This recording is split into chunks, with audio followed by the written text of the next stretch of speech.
वही शंकराचार्य है ना, जब उत्तर प्रदेश के इटावा जिले में यादव कथावाचकों के साथ ब्राह्मण जाति के लोगों ने मारपीट की थी, उनका सर मुंडवाया था, यहाँ तक कि उनके ऊपर मूत्र से छिड़काव तक किया था, सिर्फ इसलिए कि वो यादव जाति का होकर भगवान श्री कृष्ण की कथा कर रहे थे। उस पूरे मुद्दे के अंदर इस ढोंगी पाखंडी स्वघोषित शंकराचार्य ने उन लोगों का समर्थन किया था, उन जातिवादी ब्राह्मणों का समर्थन किया था जिन्होंने उन यादव कथावाचकों के साथ मारपीट की थी, जिन्होंने उन यादव कथावाचकों के ऊपर मूत्र का छिड़काव किया था। जब इस ढोंगी पाखंडी शंकराचार्य से यह पूछा गया था कि हिंदू धर्म सनातन धर्म के अंदर कथा करने का अधिकार किसको है, तब इस ढोंगी पाखंडी शंकराचार्य ने यह बयान दिया था कि हिंदू धर्म के अंदर कथा करने का अधिकार तो केवल ब्राह्मण जाति के लोगों को ही है, कि ब्राह्मणों के अलावा और कोई नहीं बैठ सकता, कोई नहीं कथा कह सकता। बात यह है कि भगवान की कथा में सबका अधिकार है, सुनने में, कहने में नहीं और कहने में भी है, लेकिन किसको सुनाएं हम। सुनने का नियम यह है कि सुनाने वाला ऊपर बैठता है और सुनने वाला नीचे बैठता है, ये हमारे यहाँ नियम है। और हमारे यहाँ जो सनातन धर्म है उसमें ब्राह्मण क्षत्रिय वैश्य शूद्र ऐसे 4 वर्ण गिने गए हैं। माने ब्राह्मण का नाम पहले लिया है, क्षत्रिय का बाद में, उसके बाद वैश्य का, उसके बाद शूद्र का। तो हम ये मानते हैं कि हम चारों भाई हैं, सगे भाई हैं, एक ही परमात्मा से उत्पन्न है, लेकिन बड़ाई छोटाई का भेद है। तो छोटा जो है वो ऊपर बैठ के बड़े को नहीं सुनाता है, ये हमारे यहाँ एक परंपरा है। तो आप भी इस बात तो से अगर शूद्रों को ही सुना रहा है तो कोई शूद्र व्यक्ति बैठ करके सुना सकता है अपने जात भाइयों को। जो सार्वजनिक कथा होती है उसमें सभी वर्ण के लोगों के आने की संभावना होती है, इसलिए वहां पर यह विचार किया जाता है कि सबसे बड़े भाई को बैठा दो, सब लोग बैठ के सुनो। यह जातिवादी मानसिकता से ग्रसित ढोंगी पाखंडी शंकराचार्य है, यह यादव विरोधी शंकराचार्य है, यह दलित विरोधी शंकराचार्य है और सिर्फ अपने जाति का समर्थन करता है। जब बात धर्म और अपनी जाति में चुनने की आएगी तो यह हमेशा अपनी जाति का ही चुनाव करेगा।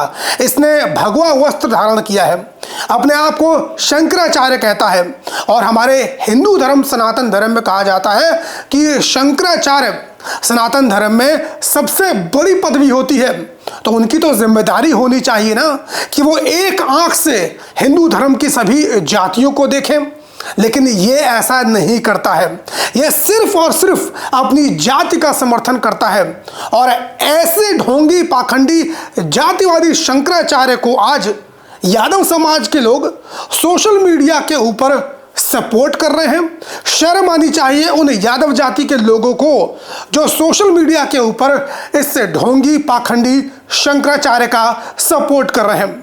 आप लोग दोस्तों इस समय देख ही रहे होंगे न्यूज़ चैनल्स के ऊपर, सोशल मीडिया के ऊपर, पूरे देश भर के अंदर, खासतौर पर उत्तर प्रदेश के अंदर शंकराचार्य का मुद्दा काफी ज्यादा गरमाया हुआ है। गरमाया इसलिए है कि इस शंकराचार्य को जो प्रयागराज के अंदर माघ मेला हो रहा है वहां पर शाही तरीके से जाने से रोक दिया गया। ये शंकराचार्य जी पालकी के ऊपर जाना चाहते थे, लेकिन उत्तर प्रदेश की पुलिस प्रशासन ने इन्हें रोक दिया।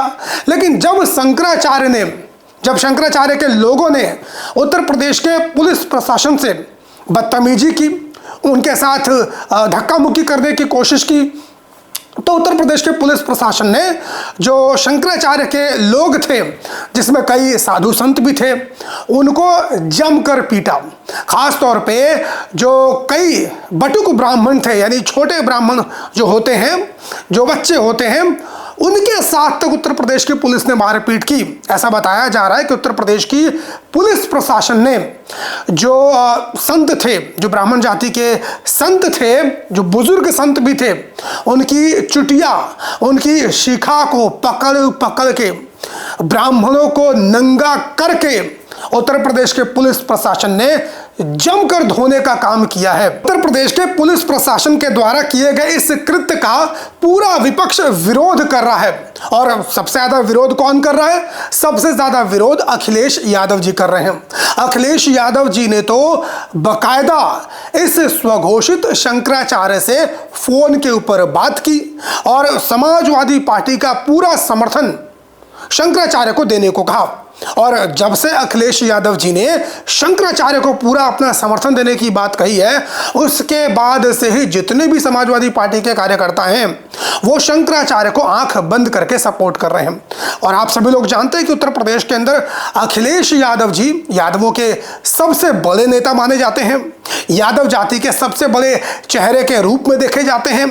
वो अगर किसी का समर्थन कर दें तो जितने भी यादव जाति के लोग हैं, ज्यादातर चूंकि उनके सपोर्टर हैं, तो वो लोग भी आंख बंद करके उस व्यक्ति का समर्थन कर देते हैं। लेकिन मैं उन तमाम लोगों से पूछना चाहता हूं कि तुम्हारे लिए राजनीति ऊपर है कि तुम्हारे समाज का स्वाभिमान ऊपर है? अरे अखिलेश यादव तो पॉलिटिशियन हैं, राजनीतिज्ञ हैं, उनको तो जहां से राजनीतिक लाभ मिलेगा वो उसी दिशा में जाएंगे। जिसका भी समर्थन करना पड़े, पॉलिटिशियंस उसका समर्थन करते हैं। उनके लिए ना ही विचारधारा मायने रखती है और ना ही समाज का स्वाभिमान। लेकिन मैं उन यादव जाति के लोगों से पूछना चाहता हूं कि तुम्हारा स्वाभिमान कहां मर गया? तुम्हारे जाति के लोगों के ऊपर, तुम्हारे जाति से आने वाले कथावाचकों के साथ मारपीट की जाती है, उनका सर मुंडवाया जाता है, यहां तक कि उनके ऊपर मूत्र से छिड़काव किया जाता है। और ये ढोंगी पाखंडी शंकराचार्य उन यादवों का समर्थन करने की बजाय अपनी जाति से आने वाले जातिवादी ब्राह्मणों का समर्थन करता है और कहता है कि हिंदू धर्म शास्त्रों में तो केवल ब्राह्मण ही कथा कर सकते हैं।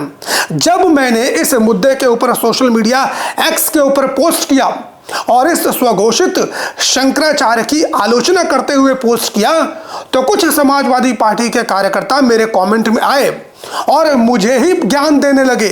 मुझे कहने लगे कि इस वक्त यदि हम लोग शंकराचार्य का समर्थन नहीं करेंगे तो कहीं ना कहीं योगी का समर्थन करते हुए नजर आएंगे। ये कौन सी बात हो गई भाई? ये किस प्रकार का लॉजिक है? आप यदि शंकराचार्य का समर्थन नहीं कर रहे हैं तो आप योगी के समर्थक हो जाएंगे? ये लॉजिक तो मुझे बिल्कुल भी समझ से परे है। दोस्तों, आप इस पूरे मुद्दे के ऊपर आप न्यूट्रल स्टैंड ले सकते हैं, क्योंकि चाहे शंकराचार्य हों चाहे योगी आदित्यनाथ हों, दोनों ही ढोंगी हैं, दोनों ही पाखंडी हैं और दोनों को ही संत नहीं कहा जा सकता है।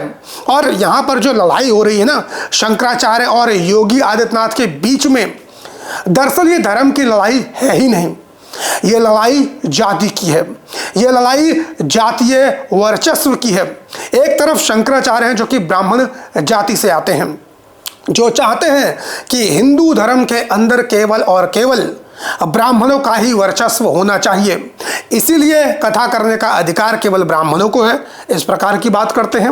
वहीं दूसरी तरफ योगी आदित्यनाथ राजपूत जाति से आते हैं, नाथ संप्रदाय से आते हैं और वो भी गोरखधाम पीठ के महंत हैं।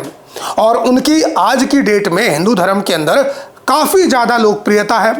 बड़े बड़े संत महात्मा जो ब्राह्मण जाति से आते हैं उनसे भी कहीं ज़्यादा लोकप्रिय योगी आदित्यनाथ हैं जो कि राजपूत जाति से आते हैं। लेकिन शंकराचार्य जैसे जो ब्राह्मण जाति के संत महात्मा अपने आप को कहते हैं, इनको ये चीज़ रास नहीं आती है, इनको ये चीज़ स्वीकार नहीं होती है कि किस तरीके से कोई गैर ब्राह्मण हिंदू धर्म के अंदर पॉपुलर हो सकता है, किस तरीके से कोई गैर ब्राह्मण हिंदू धर्म के अंदर स्वीकार्य हो सकता है, उसका वर्चस्व हो सकता है।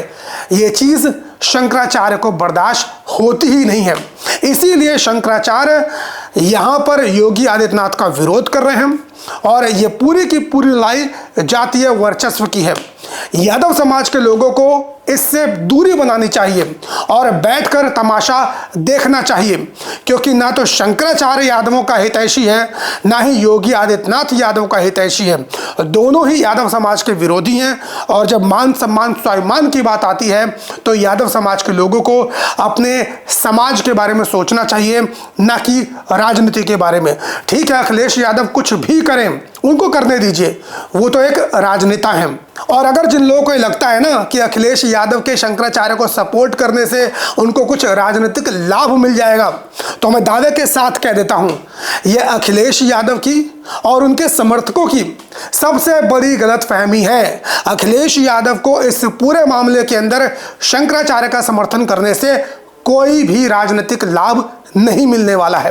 आप सभी लोगों की इस पूरे मुद्दे के ऊपर क्या राय है, कमेंट करके ज़रूर बताइए।